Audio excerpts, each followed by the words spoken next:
Astro गुरु channel के सभी दर्शकों को मेरा नमस्कार। आज हम एक अहम मुद्दे पर चर्चा करेंगे, यूपी सरकार के बारे में। हालांकि राजनीति से मेरा कोई विशेष प्रयोजन नहीं है, परंतु ज्योतिष विद्या के अंतर्गत जानकारी होने के नाते मेरा एक कर्तव्य बनता है कि अपने सभी दर्शकों को जरूर से जरूर अवगत कराएं। ज्योतिष वेदों का नेत्र बताया जाता है, तीसरा नेत्र। सूर्य की भांति उदित होते ही जैसे अंधेरे को निगल जाता है सूर्य का प्रकाश, वैसे ही जब ज्योतिष का प्रकाश मिलता है तो बहुत सारे रहस्य उजागर हो जाते हैं। तो आज हम देखेंगे कि हमारे उत्तर प्रदेश की राजनीति क्षेत्र में विशिष्ट रूप से जो मुख्यमंत्री के पद पर आसीन हैं योगी आदित्यनाथ जी, क्या पुनः वो सरकार बना पाएंगे? क्या कहते हैं उनके ग्रह?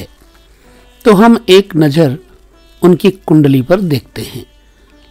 जैसे कि आप सब लोग देख रहे हैं योगी जी की यह कुंडली। लग्नेश सूर्य कर्म स्थान पर प्रबल है, बुध वहीं पर अस्त है, क्योंकि सूर्य के साथ बुध अस्त हो जाता है। शनि भी अस्त है। अब यहां दोनों ग्रह अस्त हो जाते हैं, लिहाजा सूर्य अपने आप में एक महत्वपूर्ण भूमिका निर्वाह करते हैं। ठीक है, सूर्य राजगद्दी पर आप देख सकते हैं, राजगद्दी पर बैठा हुआ सूर्य प्रकाशमान और न्यायशील न्यायप्रियता की ओर ले जाता है, जो कि अराजकता के खिलाफ, अन्याय के खिलाफ, अंधेरे के खिलाफ सदैव अग्रसर रहते हैं सूर्य। ठीक है, अब सूर्य के ऊपर पड़ने वाले किसी ग्रह की दृष्टि अगर हम देखें तो नहीं, अपितु बुध सूर्य के साथ है, बेशक अस्त है परंतु बुधादित्य योग बन जाता है। तो ऐसा व्यक्ति बुद्धिमान भी होता है, वाक्चातुर्य भी होता है, और वाणी का जो द्वितीय स्थान का कारक है वो बुध है। तो बुध के साथ शनि है, बेशक अस्त है परंतु ऐसी अवस्था में भी अस्पष्टवादी बना देता है। किसी भी व्यक्ति में ये ग्रह होने एक अपने आप में अनुपम उपलब्धि होते हैं।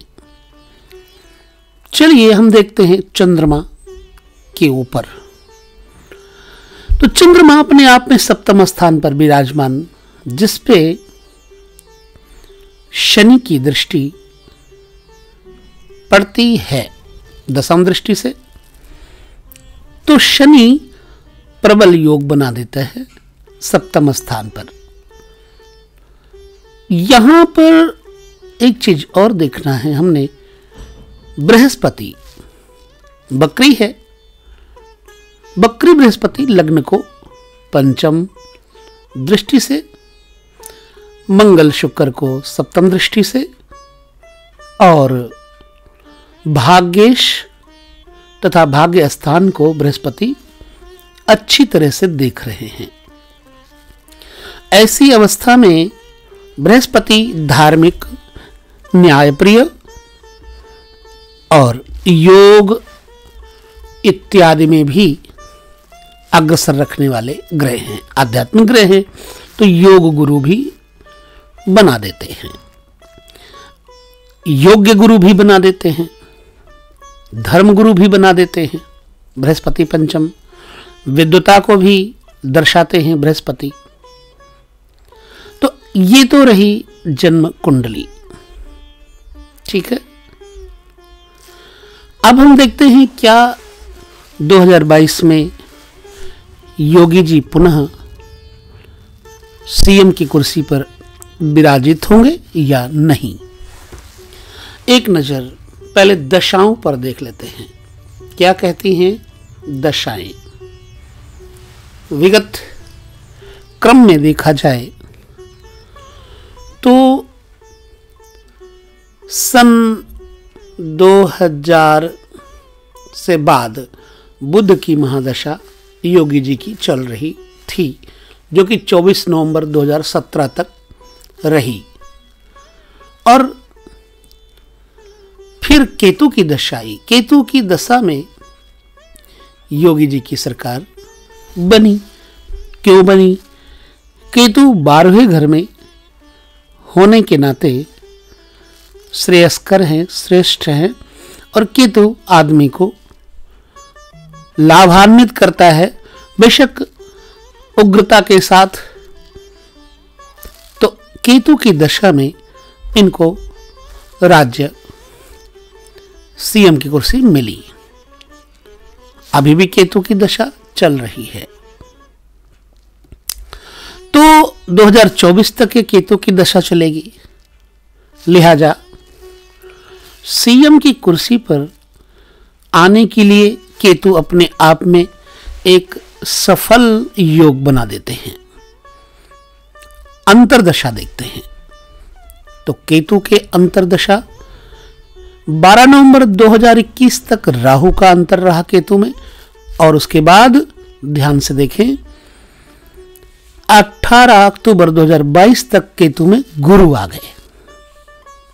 ठीक है, केतु में गुरु आ गए। अब गुरु भी यही कहते हैं कि राजयोग बनेगा। पुनः योगी जी सिंहासन पर, सीएम की कुर्सी पर स्थापित होंगे। और हाँ, थोड़ा सा देखने जैसा है कि कुछ टेढ़े मेढ़े मार्ग से संभावनाएं हैं। पहले तो ऐसा लगेगा कि योगी जी नहीं बन पाएंगे, लेकिन कुछ ही क्षण में सारा दृश्य जैसे बदल जाता है, परिवर्तित हो जाता है, वैसे ही परिवर्तित हो जाएगा। क्योंकि विरोधी पार्टी भी सशक्त होंगी, परंतु विजय नहीं मिल पाएगी। कारण क्या है? योगी जी का जो ग्रह है राहु 6ठे घर में बैठा है, खष्टे शनि बुध के साथ बैठा हुआ है, तो शत्रुओं को परास्त करने की क्षमता राहु में है। लिहाजा जल्दी जल्दी कोई भी व्यक्ति, कोई भी पार्टी योगी आदित्यनाथ जी के सामने टिक नहीं पाएगी। तो ये रहा उत्तर प्रदेश में होने वाले चुनाव के बारे में मेरा अपना अंश अनुमान। अब देखते हैं कि ये ग्रह कहां तक सफलता देते हैं, और बननी तो सरकार बीजेपी की यानी कि योगी जी की ही चाहिए, क्योंकि कार्यक्षेत्र भी इनका ठीक रहा। और जहां तक देखा जाए तो जितनी गुंडागर्दी थी उत्तर प्रदेश में, उनके ऊपर इनका अच्छा दबदबा रहा। इस कारण से महिला वर्ग की तरफ से भी इनको काफी सहयोग, सपोर्ट मिलेगा। तो आने वाले 2000 चुनाव में ये कुंडली बताती है कि योगी जी पुनः कुर्सी पर आएंगे। आपको कैसा लगता है ये विचार? अपने विचार हमें जरूर देंगे। एस्ट्रो गुरु चैनल के अंतर्गत मैंने आपको ये अपना अनुमान प्रस्तुत किया। कैसा लगा हमें जरूर लिखेंगे। बस यहीं से लेते हैं विदा आपसे। पुनः किसी कुंडली पर हम चर्चा करेंगे। तब तक के लिए नमस्कार।